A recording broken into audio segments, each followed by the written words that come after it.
Good morning students. हम political में पढ़ रहे थे भारतीय संविधान की विशेषताएं, और भारतीय संविधान की विशेषताओं से रिलेटेड अभी तक 4 वीडियो आपको अपलोड कर दिए गए हैं। आज हम ले रहे हैं 5वां वीडियो। 4 वीडियो में हम 8 विशेषताओं के बारे में पढ़ चुके हैं।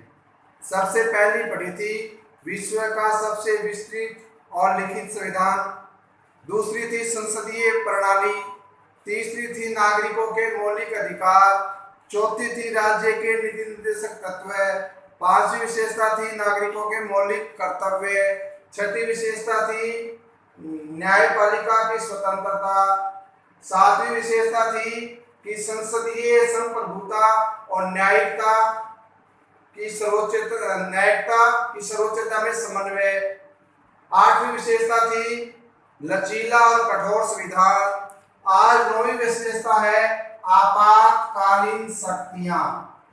आपातकालीन शक्तियों का अर्थ है जब देश के अंदर ऐसी विकट स्थिति उत्पन्न हो जाए कि देश के शासन को स्वतंत्र रूप से हमारी व्यवस्थापित कार्यपालिका के द्वारा न चलाया जा सके, तो यहाँ पर हमारे देश में राष्ट्रपति को आपातकालीन शक्तियां दी गई है। ठीक है, तो आपातकालीन परिस्थितियों से निपटने के लिए राष्ट्रपति को विस्तृत अधिकार दिए गए हैं, और उन अधिकारों का प्रयोग राष्ट्रपति हमारे संविधान के 3 अनुच्छेदों के अनुसार करता है। वो 3 अनुच्छेद है अनुच्छेद 352, अनुच्छेद 356 और अनुच्छेद 360। अब हम डिटेल से पढ़ेंगे अनुच्छेद 352 क्या है।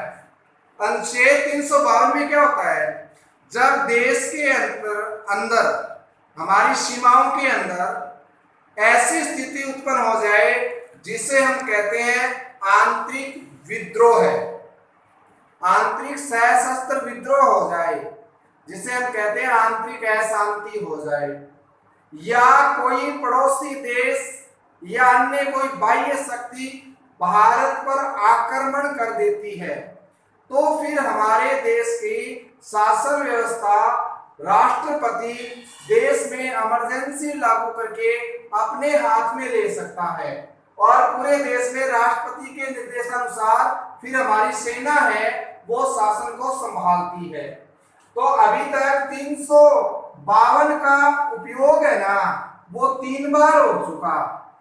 एक तो हुआ था 1962 में, एक हुआ था 1971 में, और एक हुआ था 1975 में। अभी तक अनुच्छेद 352 का प्रयोग देश में कितनी बार हो गया है? 3 बार। वो 3 बार कब? 1962 में चीन ने भारत पर आक्रमण कर दिया, तो बाह्य आक्रमण के कारण हमारे देश में इमरजेंसी लागू हुई। फिर 1971 में भारत और पाकिस्तान की लड़ाई हुई। उस लड़ाई के दौरान विदेशी आक्रमण के कारण क्या हुआ, हमारे देश में इमरजेंसी को लागू किया गया, राष्ट्रपति शासन लागू हुआ। और 1975 में ये आंतरिक अशांति के कारण हमारे देश में पहली बार इमरजेंसी लागू हुई थी, जो मैंने पहले भी बताया था। इंदिरा गांधी की सरकार में जनसंख्या नियंत्रण के लिए परिवार नियोजन जो कार्यक्रम चलाया गया था, उसके कारण देश में उग्र प्रदर्शन हुए, जिस कारण इंदिरा गांधी की सिफारिश पर राष्ट्रपति ने इमरजेंसी को लागू किया था। अनुच्छेद 356 की बात करें तो अनुच्छेद 356 है जब किसी राज्य में, या पूरे देश में लागू नहीं होता है, जब किसी राज्य में ऐसी स्थिति उत्पन्न हो जाए कि वहां की राज्य सरकार है वो शासन चलाने के लिए असफल हो जाए, तो फिर वहां पर क्या होता है, राष्ट्रपति अपनी शक्तियों का प्रयोग करके अनुच्छेद 356 लागू कर सकता है। फिर वहां की सरकार है वो निष्क्रिय हो जाती है, और सारा शासन है वो राष्ट्रपति के नियंत्रण में वहां का राज्यपाल देखता है। तो 356 का प्रयोग तो बहुत बार हो गया, लेकिन सबसे लंबे समय तक 356 का प्रयोग हुआ था पंजाब में, ध्यान रखना। ठीक है, अभी धारा 370 हटी, उससे पहले जम्मू कश्मीर में 356 लागू ही था। अब आता है अनुच्छेद 360। 360 का संबंध है वित्तीय आपातकाल। क्या होता है? वित्तीय आपातकाल। वित्तीय आपातकाल का मतलब जब किसी देश की अर्थव्यवस्था फेल हो जाए तो फिर राष्ट्रपति वित्तीय आपातकाल की घोषणा करता है। लेकिन हम बड़े लकी है कि आज तक भारत में वित्तीय आपातकाल यानी अनुच्छेद 360 का प्रयोग अभी तक नहीं हुआ है। ठीक है, ये हमारे लिए अच्छी खबर है। और जब अनुच्छेद 360 प्रयोग होता है ना, तो हमारे देश का जो रिजर्व बैंक है वो फेल हो जाता है, तब इसका प्रयोग करते हैं। अब देखो, अभी जैसे कोरोना महामारी के चलते लॉकडाउन चल रहा है तो कर्मचारियों की कुछ तनख्वाहों में कटौती की गई है, महंगाई भत्ता रोक लिया गया, कुछ कर्मचारियों ने अपने पोस्ट से रुपए दिए हैं, जनता ने भी सहयोग दिया है। तो ये वित्तीय स्थिति कमजोर है तभी तो है। अगर ये लंबा 12-6 महीने चले तो हो सकता है हमारी अर्थव्यवस्था फेल हो जाए और वित्तीय आपातकाल की घोषणा राष्ट्रपति को करनी पड़ जाए। दूसरी शक्ति है सत्ता का स्रोत भारत की जनता, यानी हमारे संविधान में सर्वोच्च स्थान है वो भारत की जनता को दिया गया है। और हमारे संविधान की प्रस्तावना में स्पष्ट रूप से शुरुआत में लिखा है कि हम भारत के लोग भारत को एक संपूर्ण प्रभुत्व संपन्न लोकतंत्रात्मक गणराज्य ऐसा लिख के लास्ट में लिखा है। इस संविधान को 26 नवंबर 1949 को इस संविधान को अंगीकृत, अधिनियमित और आत्मार्पित करते हैं। इसका मतलब प्रस्तावना में कौन कह रहा है कि हम भारत के लोग है ना, वो संविधान बना रहे हैं। तो हमारे संविधान में हमारे संविधान का स्रोत क्या है? हमारे देश की जनता है। और जनता के रूप में ही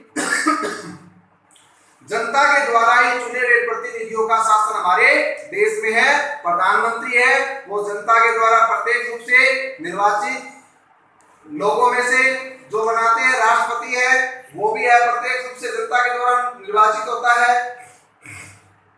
अब 11वीं विशेषता एकल नागरिकता। अब एकल नागरिकता क्या है इसको समझिए। आपको पता है एक संघीय व्यवस्था नाम सुना होगा आपने, संघीय व्यवस्था। भारत भी एक संघ देश, संघ राज्य है। क्यों? क्योंकि भारत में देखो जम्मू कश्मीर को हटाने के बाद 28 राज्य और 9 केंद्र शासित प्रदेश है। और इस 28 राज्य और 9 केंद्र शासित प्रदेशों को मिलाकर भारत एक बना है। तो भारत क्या है? एक संघ है। ठीक है, तो इसे बोलते हैं संघीय व्यवस्था। तो भारत में संघीय शासन व्यवस्था है। और संघीय शासन व्यवस्था में हम देखो कहाँ रहते हो, और कहाँ के हो? राजस्थानी, पंजाबी, हरियाणी। और लेकिन हम है क्या वास्तव में? हम भारतीय है। चाहे पंजाब में निवास करते हो, चाहे राजस्थान में करते हो, चाहे जम्मू कश्मीर में करते हो, सभी को नागरिकता केवल भारत के नागरिक। हम पंजाब, हरियाणा, राजस्थान के नागरिक नहीं है। और सभी राज्यों के नागरिकों को, चाहे वो किसी राज्य में रहता हो, चाहे राज्य छोड़कर दूसरे राज्य में चला जाए, उसके अधिकारों में कोई परिवर्तन नहीं होगा। सभी नागरिकों को एक समान अधिकार दिए गए हैं। केरल में रहने वाले को वही अधिकार है, वही अरुणाचल, मध्य प्रदेश में रहने वाले को है, वही केंद्र शासित में रहने वालों को एक समान अधिकार है। ठीक है, ये कहलाती है एकल नागरिकता।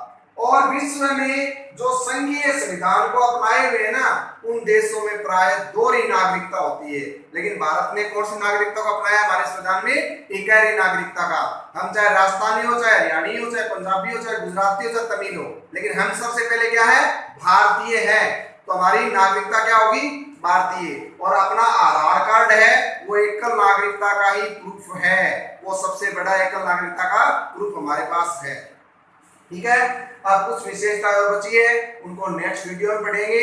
आप इनको अपनी फेयर नोटबुक में नोट कर लेना।